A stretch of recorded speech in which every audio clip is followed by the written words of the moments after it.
저는 저번 주에 그 일주일 정도 휴가를 다녀왔는데 비가 너무 많이 와가지고 네, 갇혀 있었어요. 내리 그 펜션 안에 갇혀 있다가 또 제가 부산에 다녀왔거든요. 근데 네. 부산은 그때 제가 내려가니까 비가 오기 시작하는 거예요. 근데 다시 제가 서울 오니까 또 부산은 비가 그치고 서울은 비가 다시 오고 막 비를 그래서 몰고 다니.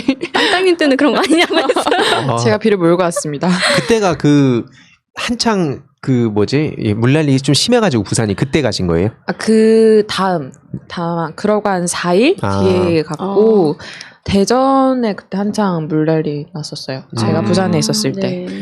와 근데 그때 저도 깜짝 놀란 게 그 뭐 광안리라든지 해운대라든지 이런 데가 난리가 났었잖아요. 완전. 그때 가셨을 때에도 좀 그랬나요?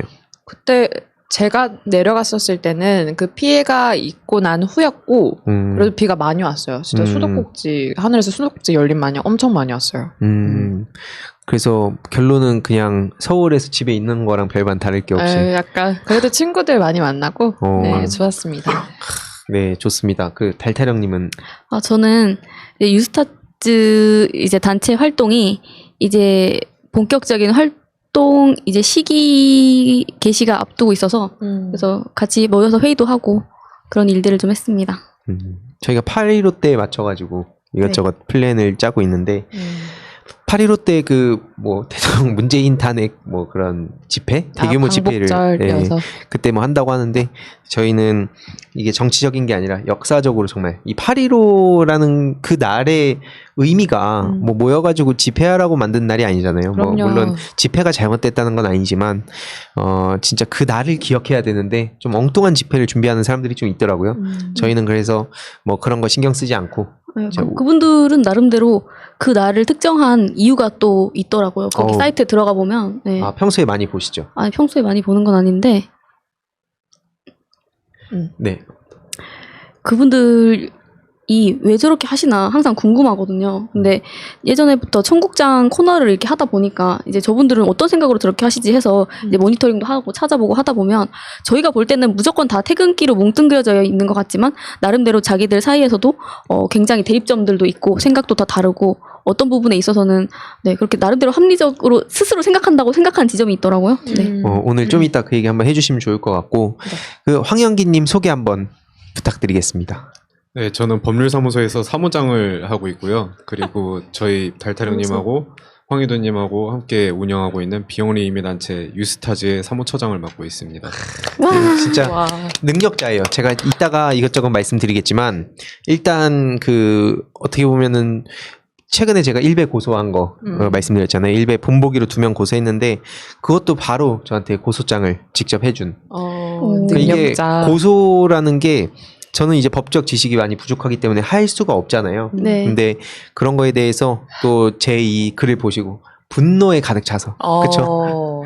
분노에 가득 차서 바로 한 10분 있다 바로 이게 오더라고요. 능력자입니다. 분노할 만하죠. 네, 그렇죠. 네, 진짜 그 모욕의 수준이 너무 도를 지나쳤다고 생각을 해서 네.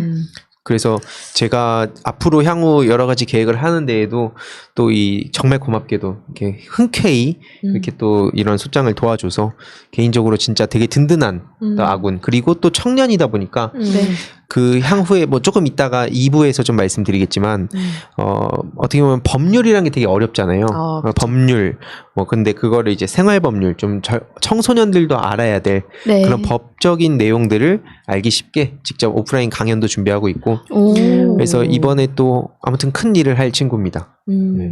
그래서 오늘 황영기라는 친구가 어떤 사람인지 큰일 출마하시나요?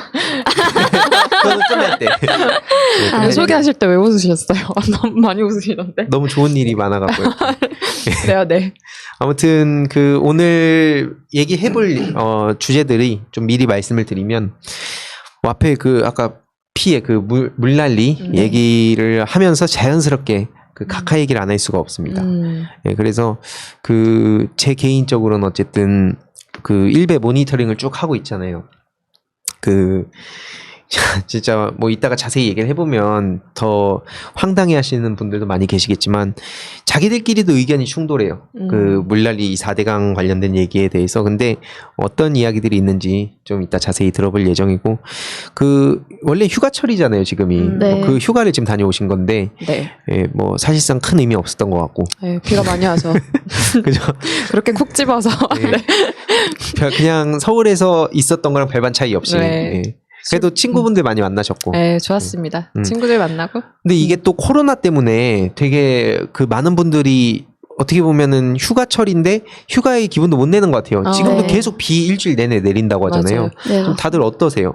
아, 그런데 그 해운대를 제가 갔었거든요. 근데 외국인 분들이 마스크를 안 하고 아. 그 거기서 계속 백사장이 있어서 경고하고 이번에 뭐 고소된 경찰 송치된 분도 있고 그렇더라고요. 그러니까 마스크를 꼭 끼고 근데 마스크뿐만이 아니고 그 땅땅님께서 가시기 전에 뉴스가 한창 났던 게 뭐냐면 해운대에 가면은 이 바다가 있는 곳이 있고 거기 인도가 있는 사람들 다니는 곳에서 네.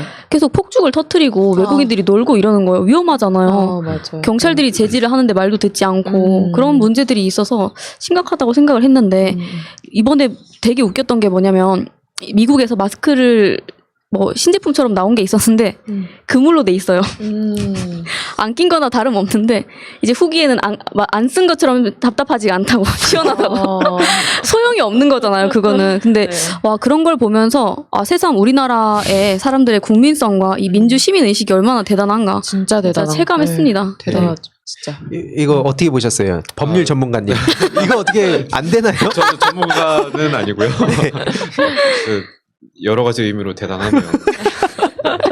아니 그러니까 이게 지금 외국인들이 한국에 오는 것 자체를 뭐라 하는 게 아니라 그렇죠. 한국에서 한국 법에 따라야 되잖아요. 그럼요. 근데 외국에서 지금 난리가 나 있는데 저는 그런 생각이 들더라고요. 이게 그냥 뭐 코로나라는 걸 잊고 살아가게 되는 것 같아요. 마스크 하면은 네. 답답한 것도 있지만 해외 사례들을 보면 지금 아직까지도 그 초창기 때 그 공포심에 비해서 많이 지금 무뎌진 것 같은데 실제로 해외 사례들을 보면 아직까지도 심각한 상황 맞고 맞아. 근데 우리나라는 너무나 이걸 대처를 잘하고 있어서 없는 것 같아요. 근데 그게 그분들이 우리나라에 와서 굳이 우리나라에서 쓰는 게 아니라 자기 나라에서도 보면 쓰기 싫다고 막 타도하고 막 그러잖아요. 네. 데모도 하고.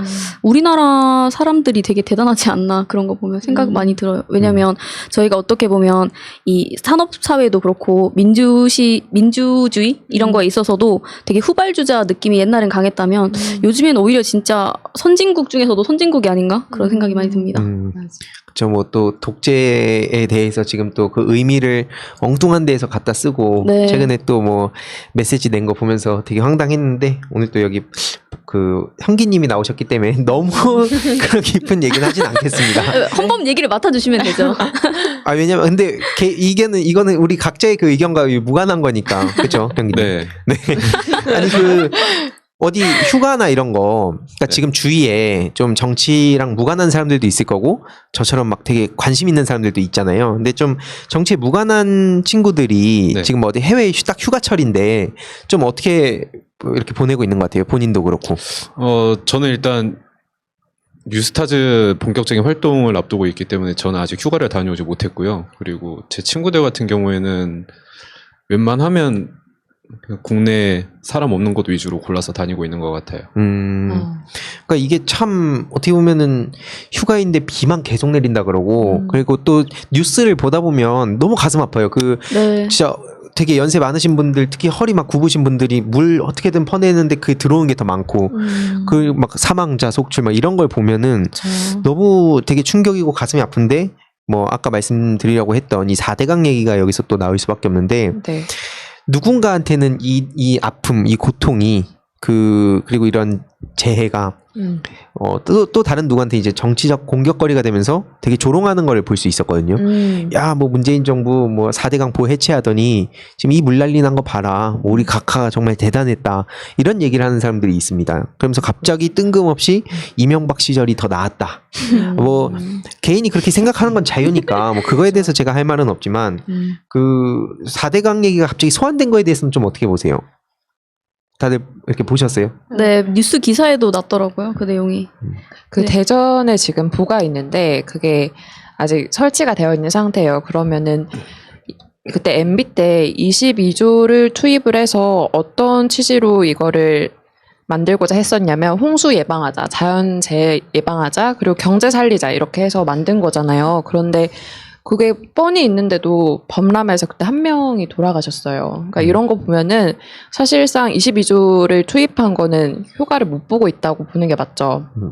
근데 애초에 맨 처음에는 또 그런 목적도 아니고 무슨 대운하를 건설을 해서 한반도 대운하. 네, 한반도 대운하에서 이제 그걸로 뭐 운송도 하고 그렇게 하겠다고 했다가 반발이 심하니까 말을 그렇게 바꾼 살짝 거죠. 교묘하게 바꾼 감춘 거죠. 어떻게 음. 보면.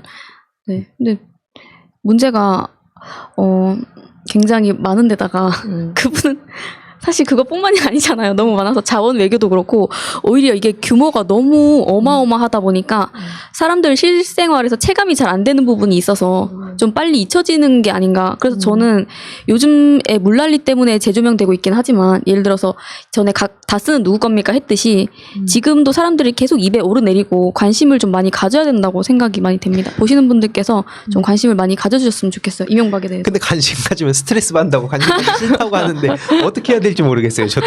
왜냐면은 이걸 자료 찾다 보면 되게 충격적이고 화나고 막 그러잖아요. 그렇죠. 그러니까 이거를 굳이 근데 봤는데 변화가 없다. 뭐 이거 알면 나만 스트레스 받고 뭐 팩트를 제시해봤자 사람들이 관심도 없고 어차피 안 들릴 사람 안 듣는다 이러면서 그것 때문에 이거는 저는 그래도 저도 똑같이 관심을 가져야 된다고는 하지만 네.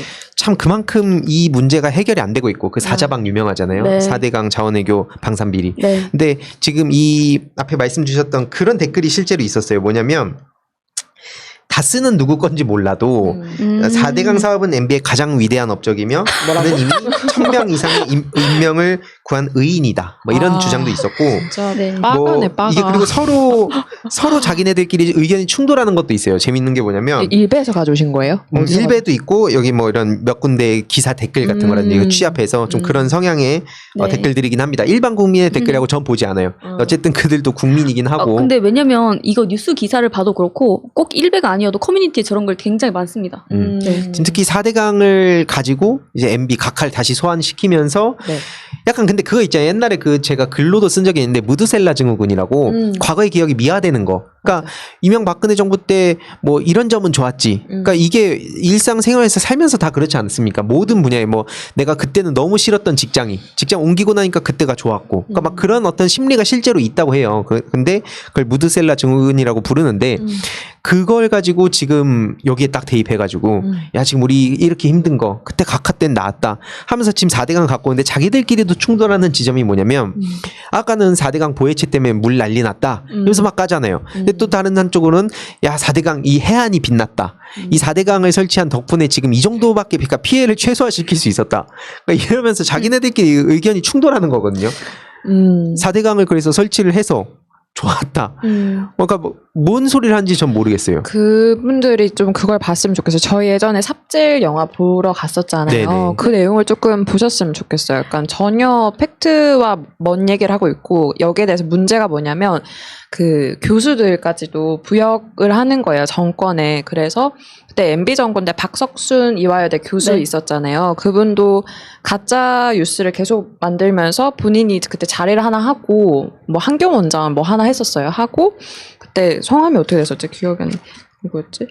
그리고 신현석 교수 이분도 그때 MB 정권 때 같이 목소리를 똑같이 냈었거든요. 이분도 180억 규모의 프로젝트를 받고 이렇게 부역을 하면서 살아가는데 책임져야 될 분들은 아직 안 지고 있잖아요. 그래서 여기에 대해서 가짜 뉴스들이 계속 생산되고 이분들도 정확한 소식을 전혀 모르고 계신 것 같아요. 근데 이건 조금만 찾아보면은 금방 알 수 있어요. 근데 조금만 찾아보는 게 저는 의미가 없다고 어느 정도 생각이 드는 게 뭐냐면 저희가 상식적으로 교수가 아니고 그냥 초등학교를 만약 교육을 안 받았다고 하더라도 물을 계속 놔두면 고이게 놔두면 거기 뭔가 끼거나 곰팡이가 썩거나 썩죠. 근데 이게 상식적인 건데 이거를 물을 가다 놔서 물이 맑아진다 정화가 된다고 얘기하는 사람들인데 그치. 그 사람들에게 맞습니다. 팩트가 중요한 건 아닌 것 같고 어떻게 보면은 지금 막 일본을 이게 어떻게 표현해야 될까요? 좀 저 이제 친일파 세력들 보면 류석춘이나 이런 사람들도 연세대 교수잖아요. 근데 그 사람들이 가지고 나온 수정주의가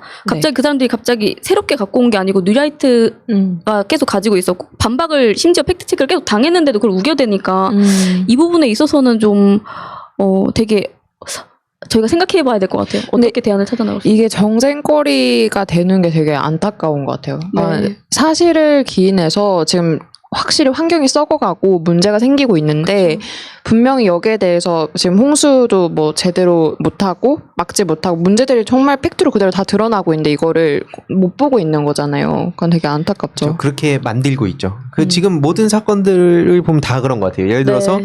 한동훈 씨 같은 경우에도 이 사건이 막 자기가 다 정치적인 걸로 갖고 오고, 그러니까 뭔가 모든 문제를 다 정치적으로 갖고 오고, 이번에 그 조국 교수님한테 고소당한 그 김상현 대표도 네. 또 막 네. 정치적으로 이걸 또 이렇게 해석을 하려고 하고, 그러니까 뭐 어찌됐든 우리 일상의 모든 게 정치라고도 하긴 하지만 이런 어떤 비판받아야 될 상황이면은 야 뭐 이거 친문 세력들의 뭐 이런 뭐 이렇게 좌표 찍은 공격이다 이런 식으로 해버리니까 또 이게 뭐 마치 보수 대 진보인 것처럼 네. 사실 보수 진보 나쁜 것도 아닌데 그렇죠. 아무튼 그 이 4대강에 대해서 뭐 잠깐 이렇게 얘기를 해봤는데 어쨌든 그런 생각이 들어요. 지금 5.18 같은 거 예를 들어서 뭐 우리 법 전문가도 이렇게 나와 있지만 이미 예를 들어서 법적으로 처벌을 받을 만한 거잖아요. 그런 것들. 예를 들어서 네. 5.18이라든지 역사 왜곡하고 그런 것들 처벌 받을 수 있는데 지금 제가 봤을 때는 법을 어기는 건데도 대놓고 저렇게 거짓말하는 사람들이 여전히 있고 특히 아까 뭐 말씀하셨던 뉴라이트 세력들이 역사를 다시 뒤집으려고 하고 있고 네. 근데 이걸 보더라도 지금 이명박근혜에 대한 어떤 미화 작업이 지금은 뭐 말도 안 되는 소리야라고 하지만 이것 또한 막 10년, 20년, 30년 지나면은 지금 저희들이 막 이게 뭐가 진짜인지 모르듯이 그 시대에 산 게 아니기 때문에 지금 청소년들이나 혹은 아주 어린 아이들한테는 꽤 효과적으로 먹힐 것 같아요. 예를 들어서 뭐 이게 쉽게만 말씀드리면 뭐 진보 진영에서 이렇게 뭐 어떻게 해가지고 박근혜 정부 보수가 탄핵당했다 이렇게 심플하게 생각할 수 있는데 아무튼 그래서 저는 아까 말씀하셨듯이 이 내용들을 좀 귀찮고 막 짜증 나더라도 좀 알아야 된다고 생각을 하고요. 뭐 다음 이 2부 넘어가기 전에 그 얘기 짧게 하고 싶어요. 그 등록금 반환 문제도 지금 청년들 사이에서 굉장히 이슈입니다. 그게 네. 쉽게 말씀드리면 코로나 때문에 지금 대학교가 옛날처럼 강의를 안 하고 있잖아요. 그렇죠. 그렇죠. 그래서 학생들 입장에서는 당연히 야 그럼 돈을 좀 돌려줘야 되는 거 아니냐 하는데 그 뭐 건국대에서 처음 이거를 사립대에서 한다고 하는데 8.3%인가를 이제 하겠다 반환하겠다 했는데 뭐 서울대에서는 안 하겠다. 근데 지금 뭐 홍대 같은 경우에는 그 8천억인가가 있대요. 7,700 얼마가 있는데 근데 대학생들한테 2학기 등록할 때 한 10만 원에서 40만 원 사이에 그 돈을 이렇게 뭐라 해야 되죠? 그러니까 줄여준다 그래야 되나? 그런 차감을 다음 학기를 다음 학기 등록하면 그걸 깎아준다. 근데 그것도 비율이 10만 원에서 40만 원 사이니까 학생들 입장에서는 이제 열불 난 거죠. 그래서 지금 이런 소식도 있다는 걸 좀 알리고 싶었고 좀 어떻게 보세요? 이거 대학이 네. 원래는 교육을 하고 네. 학생들이 좀 이렇게 좋은 그 생각을 가지게끔 하고 미래에 살아가는 데 있어서 기본적인 어떤 지식 같은 것들 네. 가르쳐주고 뭐 그러기 위해서 학생들한테 맞춰야 되는 거잖아요. 그렇죠. 근데 이게 특정한 누군가한테 맞춰서 이게 과연 너무 이상하다는 생각이 좀 들어갔고 사학 비리를 또 근절을 해야겠네요. 진짜 할 말이 많은 게 네. 저 주변에 후배들이 아직 학교를 다니고 있어요. 그래서 들어보면은 그 사이버 강의도 너무 열악하고 어떻게 보면 한 학기 등록금이 적은 금액이 아니잖아요. 400, 500 정도 되는데 본인들은 배운 게 없고 시험도 이상하게 치고 과제도 제대로 돌아가지 않고 이런 상황에서 본인들은 지금 돈을 내고 있는데 어떻게 보면 교육 서비스를 받을 만한 권리가 있는 사람들인데 그걸 못 받고 있는 거잖아요. 근데 이거를 못 받고 있으니까 본인들 딴에는 되게 억울할 거고 지금 그 대학생들 그런 목소리 내는 것도 저는 너무나도 공감이 가고 당연하다고 생각을 해요. 근데 그렇게 재원이 많은 대학에서 왜 이거에 대해서 좀 시큰둥하지? 이걸 왜 이 학생들이 마음을 잘 공감하지 못하지? 이런 생각은 제가 했었어요. 이거 보면서. 여기 있는 네 분이 그러니까 세 분이 저를 포함해서 네 명이 지금 대학교 다니고 내가 한 4, 500을 냈다. 그럼 각자 어떻게 했을 것 같아요 지금? 전 시비했을 것 같아요. 시위요? 집회. 그러면 달타령님은? 등록을 안 하죠. 아니, 이번 학기는 등록을 안 해야 할 것 같아요. 왜냐면 지금 그런 식이라고 한다고 하면 네, 시위를 하든지 등록을 안 하든지 아니면 뭐 어떤 방법을 쓰겠죠. 그냥 목소리 우리 낼 법 것 같아요. 전문가 황영기. 당연히 등록금 반환 청구 소송을 했을 것 같고요. 빵 터졌어. 실제로도 지금 7월 1일자로 서울중앙지방법원에 민변 측 변호사님을 통해서 대학생 3,500명이 등록금 반환 청구 소송을 제기한 걸로 알고 있어요. 와. 이게 법 자판기예요, 법 자판기. 아. 저 그때 그 1배 고소한다는 거 여기 네. 이렇게 자문을 구하려고 연락을 했는데 뭐가 10분 정도도 안 돼갖고 뭐가 한글 파일이 하나 오더라고요. 그 소장이 와서 그대로 제가 냈거든요. 아 진짜 자판기예요, 자판기. 엄청난 능력자입니다. 고소장 띡 하면 이제 나오는. 아, 근데 그래서 실제로 든든한 게 네. 원래 우리 일반인들이 법이라는 그 영역을 되게 어렵게 생각하는데 그쵸. 이렇게 형기님처럼 직접 나서는 분이 있으니까 저도 그 법이 되게 가까워지고 있거든요. 근데 실제로도 저희가 일상생활에서 정치 아닌 게 또 없지만 법이 아닌 게 또 없잖아요. 법의 그쵸. 테두리 안에서 살고 네. 있고, 맞아요. 네 거기 계속 다 그런 제도 안에서 살고 있으니까 진짜 계속 다 그런 이 내용을 지금 요약해 보면 결국에는 억울할 때 이제 이렇게 고소를 지금 하면 된다. 이렇게 해주신 것 같고 집회 아까 그 주진우 라이브도 오늘 또 찍고 온 날이었는데 그 주진우 기자님도 그 말씀하시더라고요. 왜 대학생들이 요즘 데모를 안 할까? 그러니까 이게 꼭 옛날처럼 뛰두르고 거리로 나가고 이런 건 아니더라도 온라인 데모라든지 아무튼 이 청년 세대가 학생들이 스스로 본인의 그 권리를 요구를 해야지 이게 또 그냥 뭐 정부 탓으로 간다든지 실제로 그런 경우도 있거든요. 네. 그래서 지금 또 정부가 약 1,000억 원 정도의 예산을 교육부에서. 투입한다고 네, 하니까 맞습니다. 그거 갖고 또 막 이렇게 하는데 이거는 어쨌든 학생들이 많이 나서서 목소리를 내야 되지 않나. 어떻게 어떻게- 네. 이 부분이야말로 진짜 학생들이 목소리를 크게 내야 될 부분인 것처럼 생각이 되는데. 근데 네. 어떻게 생각하세요? 왜 집회를 안 한다고 생각하세요? 저는 그러니까 그럴 시간이 없는 것 같아요. 보면은 다들 스펙 쌓고 취업하기 바쁘고 본인 살기 바빠서 그냥 그 떠밀리듯 살고 있는 것 같아요. 경생 사회에서. 네, 그래서 차마 이것까지 할 엄두를 잘 못 내는 그런 느낌이 있어요. 제가 생각했을 때는 안타깝죠, 되게. 네. 그쵸. 그 어떻게 보면은 이 학생들이 그러니까 아까 형기님 말씀하셨듯이 몇 명이 아까 3,000명이에요. 3,500명의 그 본보기가 나오면 막 뛰쳐나올 것 같아요. 제가 옛날에 그 학교 가짜 대학 그 소송할 때 템플턴 또 라떼 나오는데 그때도 원래 혼자 이거 하다가 실제로 이 사례가 나오니까 진짜 이게 약간 이거 조선시대 약간 당군신화 아래서 안 되는 태어난 말이야. 것처럼 이제 템플턴을 옛날 제가 옛적에 이렇게 템플턴. 제가 태어났습니다 이렇게. 아니 그게 많은 인생의 교훈을 줬어요. 왜냐면 너무 그때 다들 방관하고 실제로 그냥 학교 다니면 되지. 네가 왜 그 짓 하냐 하다가 갑자기 그게 막 그 보도도 되고 그때 어디였더라 그 궁금한 이야기인가 뭐 아무튼 여기저기 나오니까 그 다음부터 갑자기 연락이 와서 몇백 명이 모였어요. 나도 돈 내놔라. 갑자기 하루 아침에. 이게 누가 물꼬를 터주기 네. 시작하면 마중물 네, 역할을. 맞아요. 그쵸. 네. 그래서 1배 2명 고소. 그것도 오. 본보기를 보여줘야 이제 그 친구들도 그래. 이제 나한테 하지 않을까 그래. 이런 두려움도 느끼고. 맞아. 근데 지금 젊은 친구들이 좀 세계적으로 문제의식이 없고 이런 세대는 아닌 것 같은데 예를 맞아요. 들면 네, 미국에서도 그 이제 저번에 흑인 한 분이 희생당한 사건 때문에 되게 흑인 생명도 소중하다 운동이 한창 막 이렇게 온라인상에서 붐이 됐었죠. 돼 있을 때 그때 당시에 이제 그 미국 대통령이 거기에 대한 좀 부적절한 발언을 해서 그때 근데 케이팝 팬들이 그때 당시에 단체로 그 뭐라고 하죠? 연설을 하는 운동장을 다 예약을 한 다음에 노쇼를 해버린 거예요. 그런 식으로 이제 자신들의 불만을 어떻게 보면 온라인상이랑 오프라인도 연결된 그런 운동으로 표현을 했는데 그런 식으로도 할 수도 있다고 생각을 합니다. 네. 네, 맞아요. 지금 이런 식으로 그러니까 이런 집회나 어떤 불만이나 이런 권리 요구나 이런 것들을 표현하는 방식이 많이 변해가고 있는 것 같아요. 네. 온라인으로. 맞아요. 지성은 확실히 더 높아졌는데 예전 80년대는 그때는 진짜 억압이 됐던 시대잖아요. 목숨 걸고 민주화운동을 했던 시대인데 지금과는 좀 결이 다른 것 같아요. 확실히 그때랑 네. 시대 분위기도 너무 많이 달라졌고 그래서 맞아요. 저희가 그 뒤에 이따 유스타즈 얘기를 바로 이어서 하게 될 텐데 그 독립운동에 대한 얘기.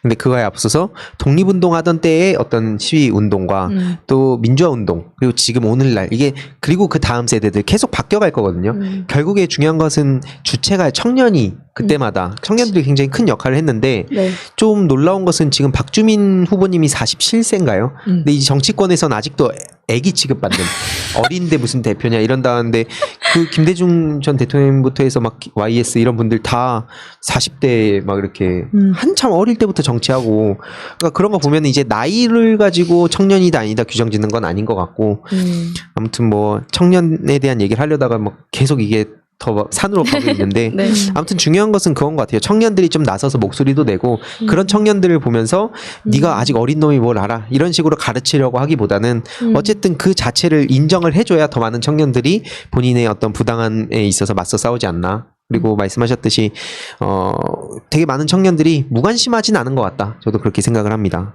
아무튼 이 얘기는 다음 주에 또 다른 얘기로 또 찾아뵐 예정이고 오늘 좀 유스타즈 독립운동가 후손 프로젝트 관련해서 좀 얘기를 해보려고 또 이렇게 모셨거든요. 그래서 그 이야기를 좀 들어보도록 하겠습니다.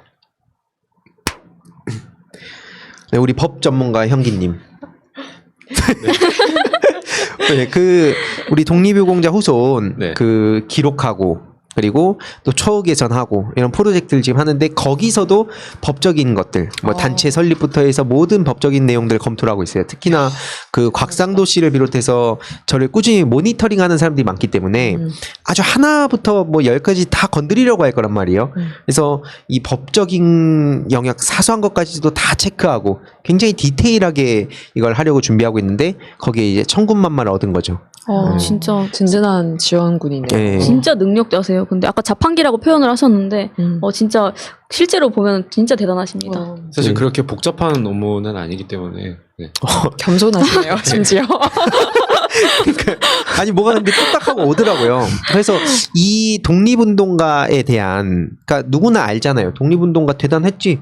뭐 약간 이런 생각하는데 요즘 아이들이 이런 전 뉴라이트의 영향이 진짜 크다고 보는데 아니 누가 하래? 야, 너 내 먹고 그러니까 예를 들어서 이게 요즘 청년들 스펙 쌓고 아까 딱딱님 말씀하셨던 이런 오늘날의 나의 힘든 그러니까 내가 일단 먹고 살아야 남들도 돕든가 말든가 하는 거 아니야. 이게 이 뿌리가 저는 이제 낙수 효과까지 이어진다 보거든요. 그러니까 일단 잘 살고 그 다음에 돕든가 말든가 하자. 그게 이제 개인주의와 이기주의 막 이런 데로 또 이어진다 보는데 독립운동가분들을 폄훼하고 그러니까 그런 폄훼하는 것 자체도 그분들이 계셨던 덕분 아닙니까? 그래서 그런 거에 대해서 한번 저희 취지를 직접 설명해 주시면 좋을 것 같아요. 저희 독립유공자 프로젝트 네, 뭐 이런 프로젝트. 일단 울컥하셨어요 지금.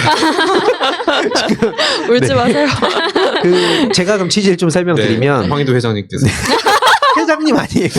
회장님이세요? 프레지던트. 아니 프레지던트 대표 아니고 프레지던트. 그냥, 아니 그건 아니고 또는 체어맨. 체어맨 아니고 발음이 너무 좋으신데. 아니 황 대표님. 네. 네. 그걸 시작하게 된 이유가 뭐 앞에 쭉 말씀드렸듯이 독립운동 하셨던 분들이 잊혀져 가고 있고 실제로 정말 대단하신 분도 그러니까 저희가 알고 있는 분도 많지만 이름 석자 기억하지 못하는 분도 되게 많거든요. 그리고 그 후손분들의 삶을 직접 들여다봤을 때 그 되게 당황했어요. 처음에 갔던 분이 그 이상정 이상화 선생님의 후손 분이었는데 단칸방에 월세 20만 원짜리 단칸방에서 다 거동이 불편하신데 저도 알고는 있었어요. 뭐 옛말에 독립운동 하면 3대가 힘들고 친일 하면은 3대가 떵떵거린다. 지금도 떵떵거리면서 살고 있잖아요. 네, 네. 사실 3대를 이제 넘어서죠. 그쵸. 근데 그런 걸 보더라도 뭔가 이걸 직접 보고 기록해야겠다. 그래서 오늘 여기 못 오셨지만 유정우님이랑 또 임승비라는 사진 찍고 이런 분도 계신데 그래서 현장을 가고 너무 충격을 받은 거예요. 야, 이거는 빨리 해야겠다. 그런 차원에서 근데 잘못하게 되면은 또 아까 공격도 받을 수 있다 생각했는데 그런 부분에서 우리 형기님이 또 법적 검토를 엄청나게 잘 해주셨는데 결국엔 그건 것 같아요. 우리가 머리로 그냥 아는 거랑 실제로 보는 것 그게 진짜 큰 차이가 있는데 그런 차원에서 저희가 이걸 기록해야겠다. 그래서 8.15가 이제 얼마 안 남았잖아요. 네. 그래서 그거에 맞춰가지고 좀 프로젝트를 하려고 합니다. 근데 유스타즈라고 아까 단체 이름 말씀드렸는데 왜 유스타즈인지 한번 설명해 주시면 좋을 것 같아요. 네, 유스타즈는 이게 좀 중의적인 의미인데 그러니까 당신 스타, 당신은 누구나 다 별이다. 와. 그리고 또 유스, 저희가 청년들이 주체적으로 하는 단체이기 때문에 이제 유스 스타, 이제 청년들은 다 별이다 이런 유스타즈. 의미가 있는데 거기에 대한 카피를 또 정철 작가님께서 선생님께서 되게 멋지게 그걸 잡아주신 게 뭐냐면 청년은 별, 누구나 별. 이야. 전 이거 진짜 너무 잘했다. 이 자체가 와. 작품이어가지고 소름이 쫙 끼치더라고요. 저는 보고 듣는 순간. 네. 맞아요. 그게 그 청문포 제가 옛날에 그 단체 활동할 때 많이 느꼈던 게 그 학생들을 그러니까 개인의 저는 주체에 좀 더 초점을 맞추고 학생들이 원하는 걸 좀 했으면 좋겠다. 근데 대부분의 부모님 세대들이 그 좋은 대학 가고 그러니까 이 산업화 시대의 그 성공 모델 있잖아요. 좋은 대 가고 좋은 직장 가서 돈 많이 벌고 하고 싶은 게 있으면 그 다음에 해라. 여유를 갖고. 근데 현실은 그렇게 되지도 않고 그러다 보면 어느 순간 자식을 낳게 되고 그 본인이 꿈꾸던 걸 포기해야 되는 특히 그런 부모님들 이렇게 쭉 보면서 되게 가슴이 아픈 거예요, 저도. 근데 그러다 보니까 프로젝트 같은 걸 할 때 청년들이 실제로 스카이 대학을 다닌 친구도 많고 저처럼 막 어렸을 때부터 본인이 좋아하는 걸 찾은 친구도 많은데 예를 들어 가지고 좋은 대학을 다니는 친구들도 그런 지점에 있어서는 본인이 뭘 좋아하는지 모르는 거예요. 그러니까 이 단체가 그래서 많이 변하고 수평적으로 변하고 하고 싶은 걸 해라라고 하니까 오히려 욕을 먹었어요. 내가 뭘 좋아하는지도 모르겠고 이런 건 원래 가이드라인 줘야 되는 거 아니냐. 그러니까 이게 결국엔 타고 가다 보니까 교육의 문제로 갔는데 저는 그래서 누구나 근데 사실 내면을 들여다보면 각자 장점도 있고 뭐 각자 좋아하고 잘하는 게 있는데 너무 그걸 잊고 살아가는 그런 교육 그 사회 분위기로 가는 것 같아서 그렇지 않다. 여기에 이거에 동참하는 청년들 그리고 모든 국민들은 누구나 이제 빛나는 별 같은 존재다라는 거를 이제 청년은 별 누구나 별이라고 해주신 거고 네. 청년뿐만 아니라 누구나 다 마찬가지인 것 같아요. 그렇죠. 하지만 그 자존감을 너무나 이제 낮게 스스로 하게 되고 이게 너무나 그 경쟁 위주로 돌아가는 맞아요. 네. 문제라고 맞습니다. 생각합니다. 그래서 네. 그럼 8월 15일 날에 그럼 하는 행사가 어떤 거 있는지 한번 설명해 주시겠어요? 저희 8월 15일에 맞춰서 유스타즈 독립유공자 후손 기록화 사업에 관한 책의 출판을 위한 펀딩을 모집할 예정이고요. 그리고 네. 지금은 기획을 저는 아직 확정은 아닌데요. 네. 이제 사진을 찍어주시는 작가분이 계시니까 저희가 사진전 같은 걸 또 해보면 어떨까라는 아이디어는 이제 가지고 있습니다. 가지고 있는 걸 방출해 주세요. 방출이라고 하면 뭐라 하지 이거? 방출. 네. 정보 대개방도 아니고 고급 단어인데요. 아, 고급 이제. 단어. 아니 실제로 죄송합니다. 아니 이게 그러니까 펀딩이 뭐냐면 원래 저 말고 유정호 님이랑도 같이 계속 오랫동안 이런 거 많이 네, 하셨죠, 그렇습니다. 일을. 그분 같은 경우에는 펀딩하면 하루에 얼마나 이게 모금해 주시죠, 사람들이? 비슷한 사례가 있었는데 이제 암의 투병 중인 이제 어린 환자가 경제적으로 곤란을 겪고 있어서 수술비 마련을 정호 씨가 모금해야 이렇게. 되는 상황이었는데요. 그때 유정호 씨가 모금을 해달라고 요청하고 3시간 정도 만에 5천만 원이 진짜 와. 어마어마한. 진짜 영향력이 대박이다. 대단하신 분이에요. 대박이다, 진짜. 와. 그때도 법적으로 이렇게 또 문제 없이 하려고 하신 그때 거죠. 이제 기부금품 모집에 관한 법률 부분이 이제 이슈가 좀 될 수 있어서 이제 거기서는 친목단체가 그 제3자에게 기부를 하는 경우에는 따로 이제 모집 신고를 필요로 하지 않는다고 정하고 있거든요. 그래서 이제 그 부분에 맞춰서 적절하게 야. 조치했습니다. 바로 이것도 되게 뚝딱 이렇게. 와, 되게 든든하지 않습니까? 대박인데요? 네. 와. 그래서 저는 그런 생각이 들었어요. 정호 씨가 이거 말고도 그 100번 김구 선생님 그 동상 되게 막 그 먼지 있고 막 낡아가지고 아이들 견학 왔을 때 그걸 보고 이게 말이 되냐 이런 분을 해서 직접 펀딩해서 강북 쪽에다가 새로 동상 세우는 것도 막 모금해갖고 하고 그러면서 취약계층도 많이 돕고 근데 그러면서 이제 연락이 온 거예요. 독립유공자 후손분들이 이렇게 네. 살고 있는 거 아니야? 그래서 알고는 있는데 한번 봐야겠다 해서 막 가서 촬영하고 막 그렇게 된 건데 실제로 정말 눈앞에서 보면 뭐라 말이 안 나와요. 이게 네. 화도 나고 막 눈물도 나고 막 복합적이잖아요. 네. 그래서 저희가 대구, 뭐 통영 이런 데도 다녀왔는데 아무튼 지금 법적인 거를 계속 이제 우리 형기님이랑 검토를 해서 펀딩도 할 예정이고 지금 막 그 후원해달라는 분도 많이 계신데 또 그런 것도 법적인 걸 검토해야 될 게 좀 많이 있어서 좀 8.15에 맞춰서 좀 프로젝트를 딱 터뜨리려고 생각 중입니다.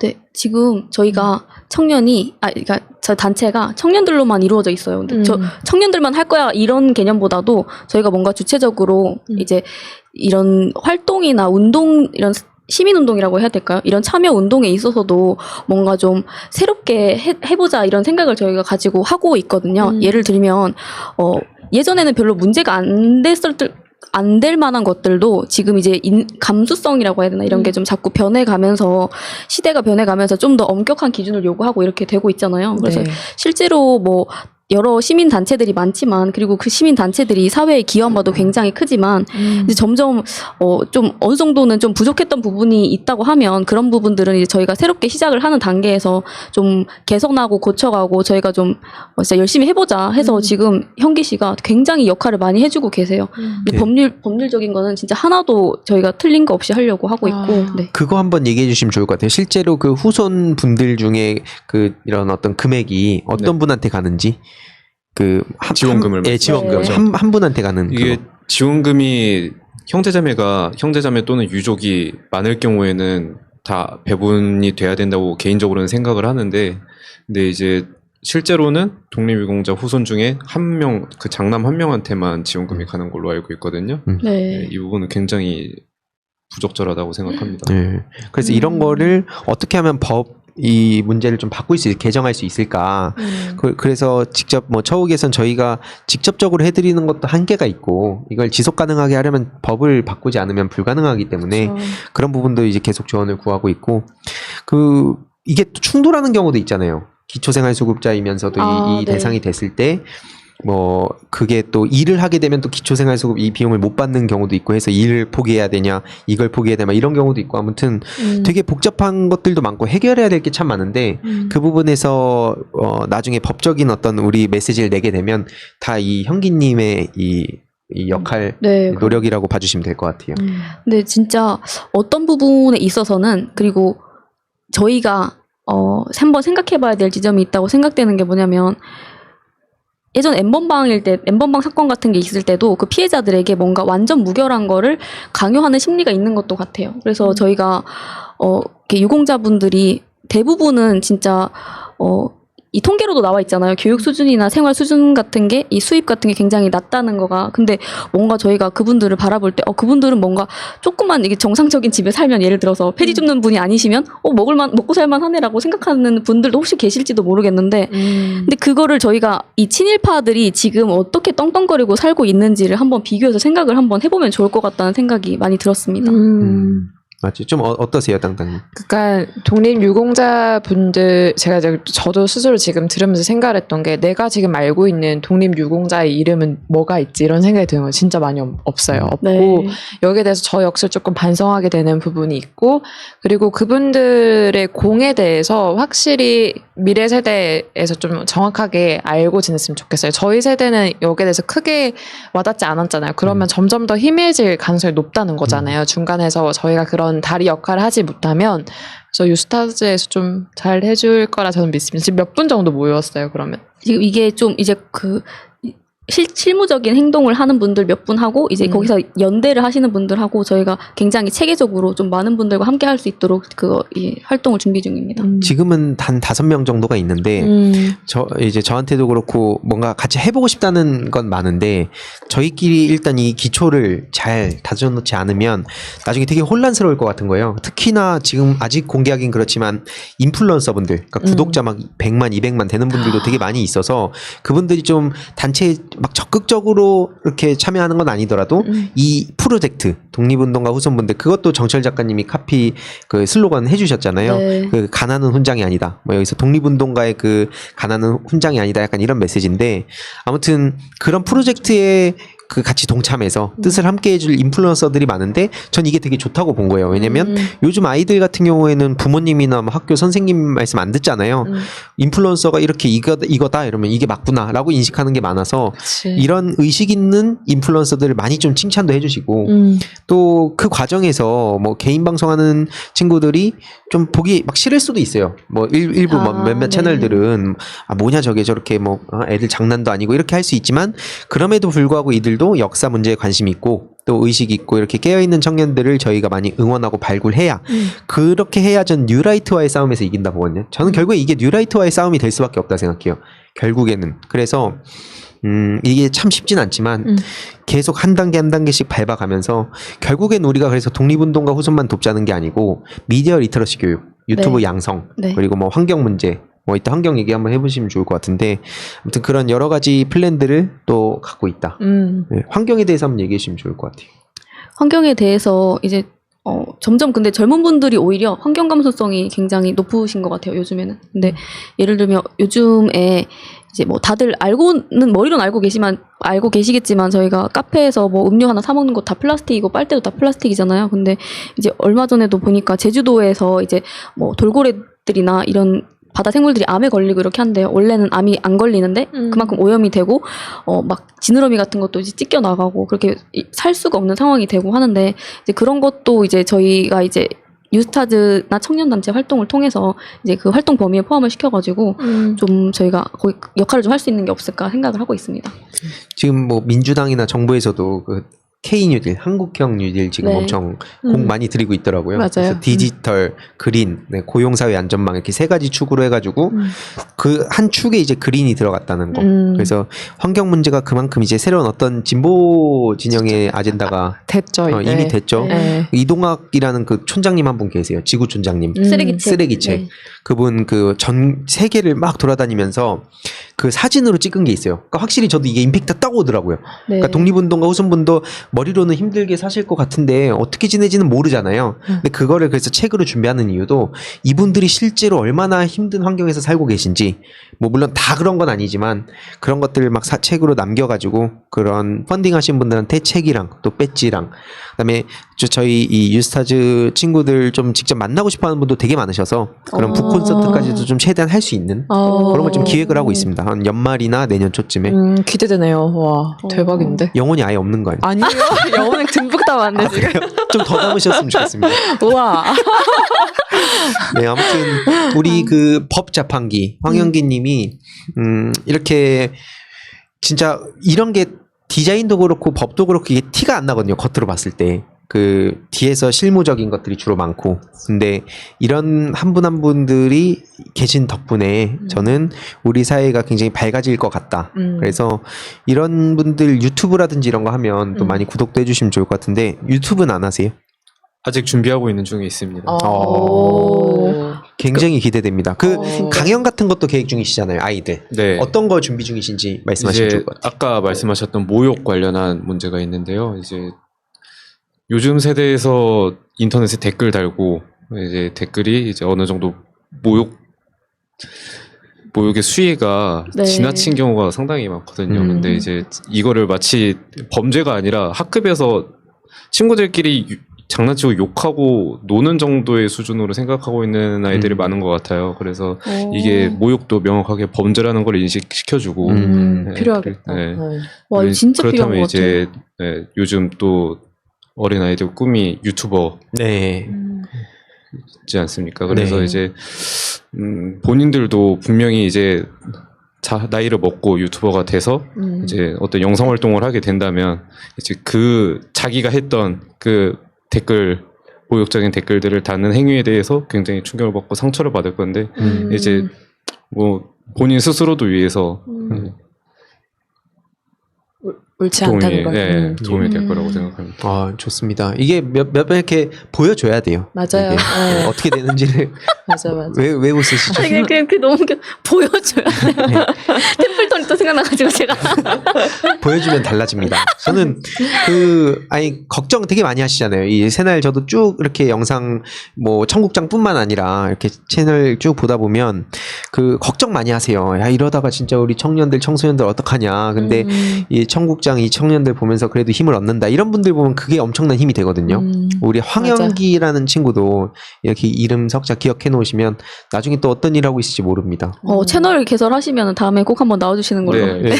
이런 친구들이 저는 더 사회로 많이 나오게, 그러니까 제가 생각하는 대안도 뭐 미디어 리터러시 교육도 있고 유튜버를 꿈꾸는 아이들한테 어떤 심리적인 그런 접근도 여러 가지가 있는데 중요한 건 그건 것 같아요. 그 공적인 영역에서 길을 뚫어놓는 거. 이거는 한마디로 1배 스피커들은 절대 못하는 거거든요. 그래서 제가 지금 필사적으로 올인하고 있는 것 중에 하나가 공적인 영역에서의 좀 이런 의식 있고 좀 깨어있는 청년들 많이 이렇게 추천도 하고 이 친구들이 공적 영역에서 많이 활동할 수 있는 그 길을 뚫는 거거든요. 그렇게 되면 어린 아이들이 지금이야 뭐 그냥 다 똑같이 보이겠지만 5년 지나서 여전히 일베 스피커들은 마이너에서 있을 거고 이제 메이저로 많이 나오는 청년들이 있으면 아 나도 이쪽으로 가면 더 좋겠다.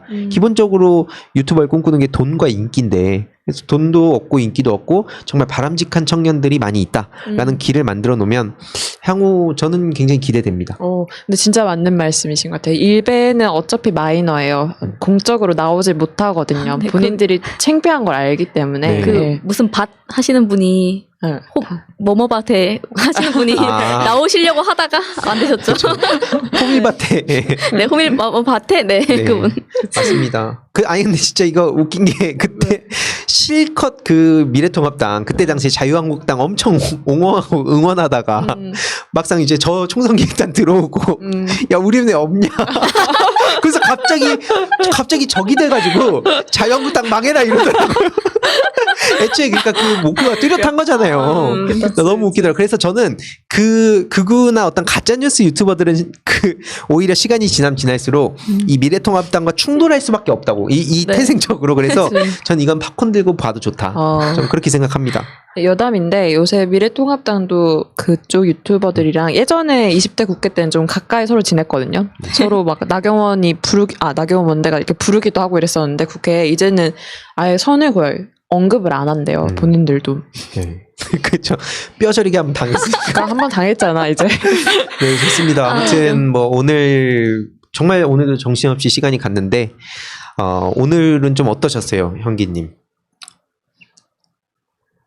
울컥하셨어요? 울컥하게 되네. 네. 지금 오늘 방송이 좀 되게 네, 눈이 초롱초롱. 눈이 초롱초롱한 저 자리만 앉으면 저렇게 되면 찬호 씨도 맨날 초롱초롱하게 앉아있잖아. 우리 법 자판기. 네, 아무튼 탈타령님, 땅땅님은 어떠셨어요? 저는 오랜만에 이렇게 방송 와서 되게 재밌게 또 얘기하다 가는 것 같아요. 여기는 울컥했는데 여기 지금 뭔 방송이었는지. 네, 아무튼 네. 탈타령님은 저도 항상 시간이 짧다고 느끼고 있어요. 청국장 촬영할 때는 되게 그리고 의미 있는 활동하려고 노력 많이 하고 있으니까요. 많은 분들께서 관심 좀 많이 가져주셨으면 좋겠습니다. 그리고 좋아요 많이 눌러주세요. 좋아요, 구독, 댓글은 네. 필수죠. 네. 아무튼 오늘 청국장 39회도 이렇게 마무리를 해야 될 것 같은데요. 저희들의 다양한 활동 계속 눈여겨봐 주시고 또 청국장이 벌써 40회를 앞두고 있는데 야. 우리 나중에 50회, 100회 막 가면은 또 얼마나 각자가 성장해 있을지도 기대됩니다. 네. 아무튼 오늘 방송 시청해 주셔서 감사합니다. 감사합니다. 현재로 저들을 물리치자.